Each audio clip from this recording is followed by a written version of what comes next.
कहते हैं ना, समय किसी का इंतज़ार नहीं करता, लेकिन कुछ लोग ऐसे होते हैं जो इस बात को तब समझते हैं जब सब कुछ हाथ से निकल चुका होता है। एक ऐसे ही लड़के की कहानी है जिसका नाम है आरव।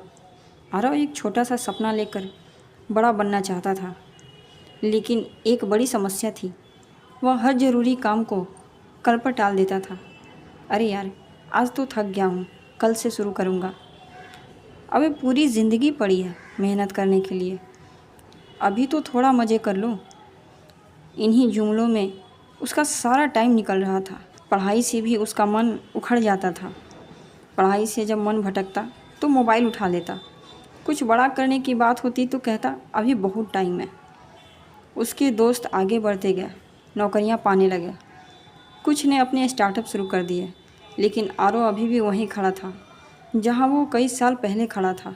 एक दिन बहुत हताश होकर वह शहर के बाहर पुराने मंदिर की ओर चला गया, जहां अक्सर लोग शांति और समाधान की तलाश में जाया करते थे।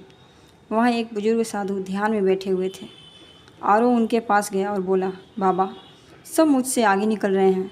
मैं कोशिश करता हूँ, लेकिन कर नहीं पाता। कोई मोटिवेशन ही नहीं आता।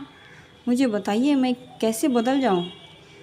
साधु मुस्कुराए और बोले, तू समय को समझ ले बेटा, बाकी सब अपने आप समझ आ जाएगा। चलो मैं तुम्हें एक कहानी सुनाता हूँ। अब बाबा एक कहानी सुनाते हैं। शीर्षक है एक दिन का सौदा। बहुत समय पहले की बात है। एक व्यापारी था, नाम था हरीश। काफ़ी आलसी था। उसे एक दिव्य अवसर मिला। राजा ने कहा, जो कुछ भी तू सुबह से लेकर सूर्यास्त तक छू लेगा वह सब तेरा हो जाएगा। हरीश खुशी से झूम उठा। सोचा अब तो ज़िंदगी बन जाएगी।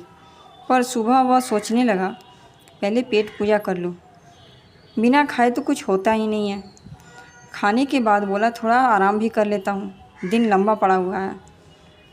आराम करते करते 2 घंटे निकल गए।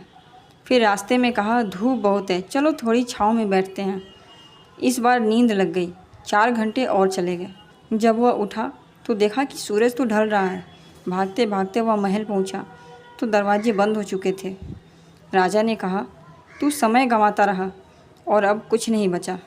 हरीश फूट फूट कर रो पड़ा।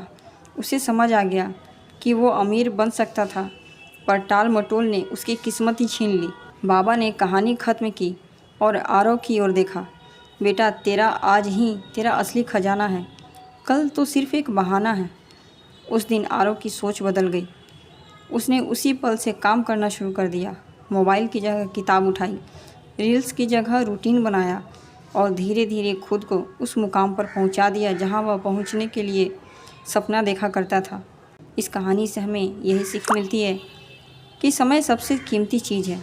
अगर हम इसे कल से कहते हुए बर्बाद करते रहेंगे तो हमारे पास सिवाय पछतावे के और कुछ नहीं बचेगा।